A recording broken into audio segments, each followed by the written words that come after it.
We're getting ready to head back out to the stand. It's the afternoon of our second day.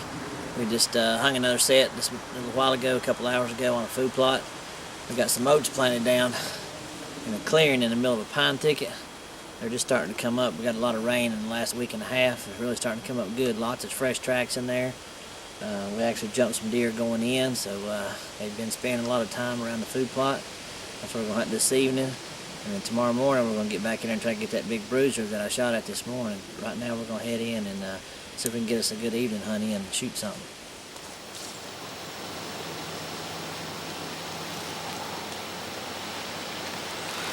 It's about 10 minutes till 5. We just got set up on our food plot stand above the oat field.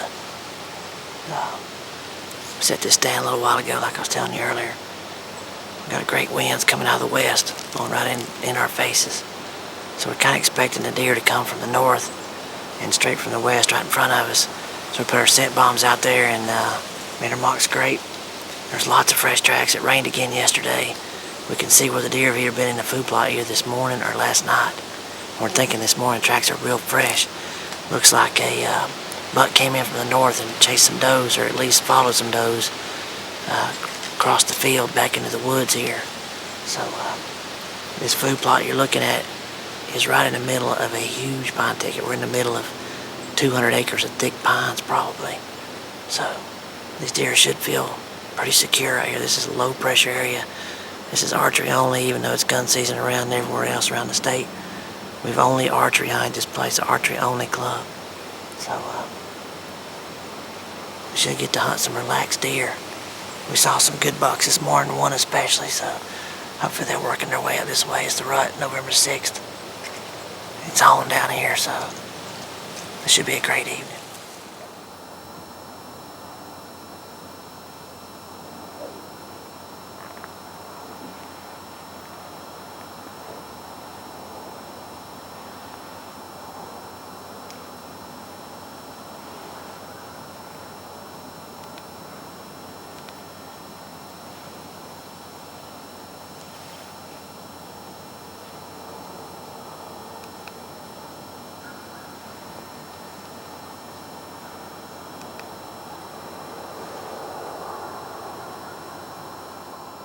We got a doe about to step out in the food plot. Should be 25 yards or so.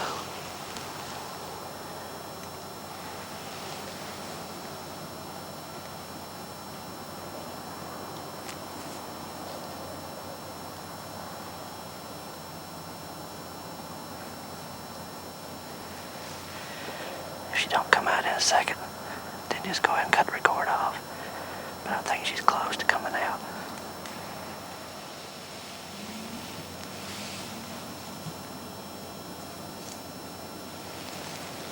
There she goes. See her? Got her. Got her. Got her. Give her some more yards.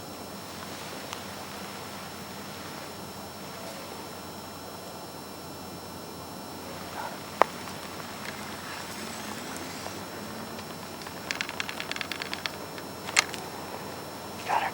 Yep.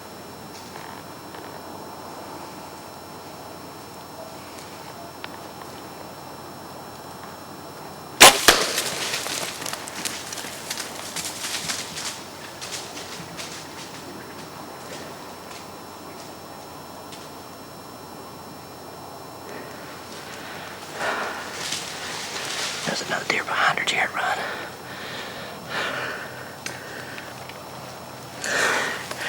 I think that's what you call it, ventilating the doe.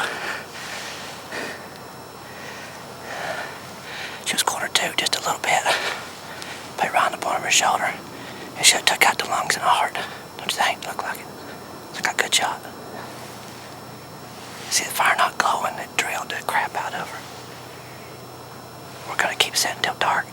There was another deer behind that one that ran back, but I'm sure it has no idea what's going on. One down, one big daddy to go. We got our tracking lights. I've been on the blood for a little ways here. It's could be on the ground here. I don't think she went far.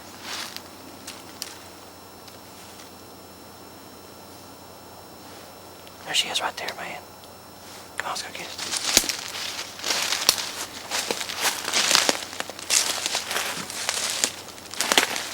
That's a pretty big old doe there, man.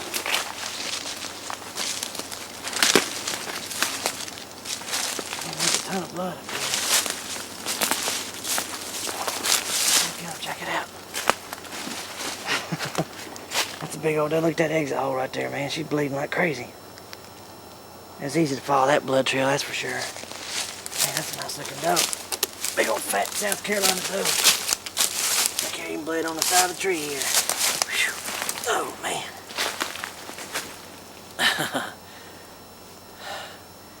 This deer here was a long, sought after deer right here, that's for sure. I tell you, I've been trying my best to get a deer here ever since we got back from Nebraska, and I've missed a couple times. I missed a huge buck this morning, so I really wanted to get a deer to break the ice. So we finally did it this afternoon, got on a food plot. Nice looking doe. Hope you can see it okay. Nice looking doe. Big old fat one.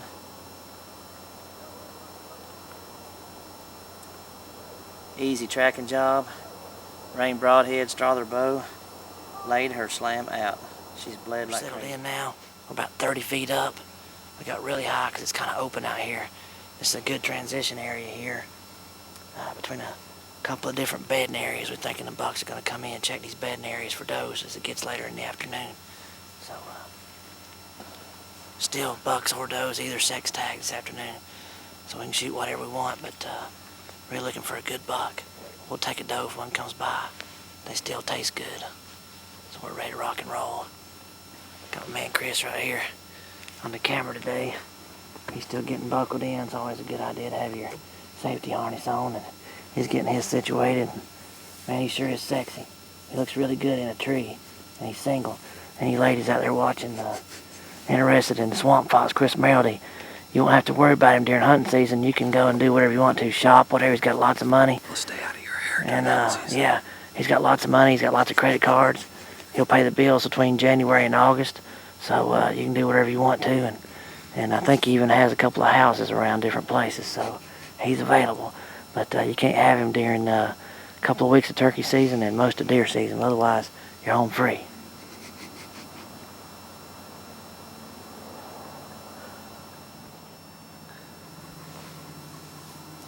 We got some does working their way in.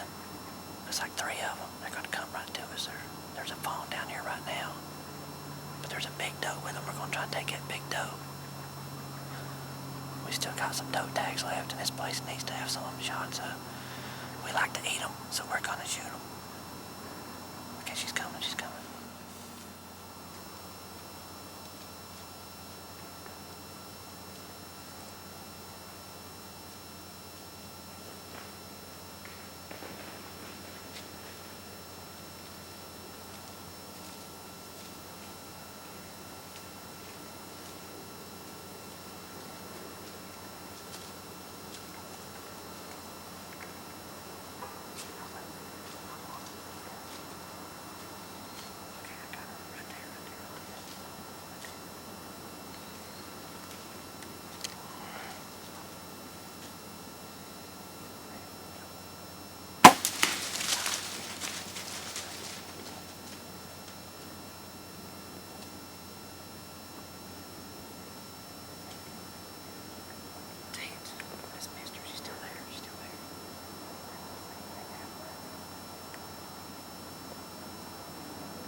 I need some shooting lessons evidently, god dang.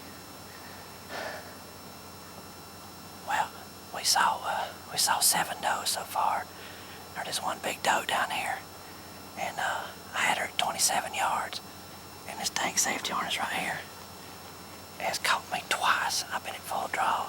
And I went to do a back tension release and my elbow caught the dadgum safety harness. That's the second time this year that's happened. And caused me to jerk the release and miss. Well, luckily, she didn't know what happened. She just went a little ways. We're about 30 feet up this tree. So she went on out there about 40 yards and turned around and came back. And there was 2 other deer with her, so she walked back towards them. And I got a follow-up shot at 37 yards, and it sounded like I drilled her. So it was a big thump, so I'm almost positive we got her the second time. So we're going to get shaking out. We're going to give her a few minutes and get down there and track her up and go get her. But doe number 2, baby. Good blood right there. We can do.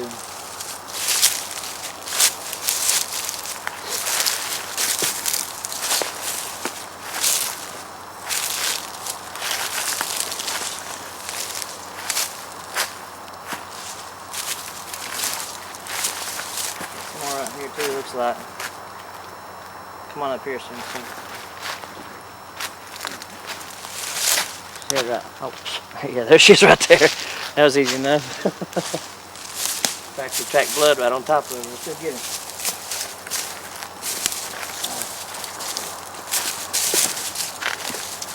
Good, nice. Good looking blood. Look at that right there.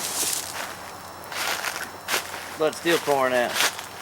That's the exit hole right there, man. We thought that was a little bit back. That turned out perfect, didn't it? Mm-hmm. Yep. Golly. It looks like a good hit. I can't believe I missed her the first daggone time. Ended up getting another shot at her. Get my air back in the quiver here. Did the job though. Heck yeah. Another rain broadhead kill. Pumping that stuff out, boy. That's a heck of an exit hole right there. I'm telling you. Whew. This is a big old fat doe.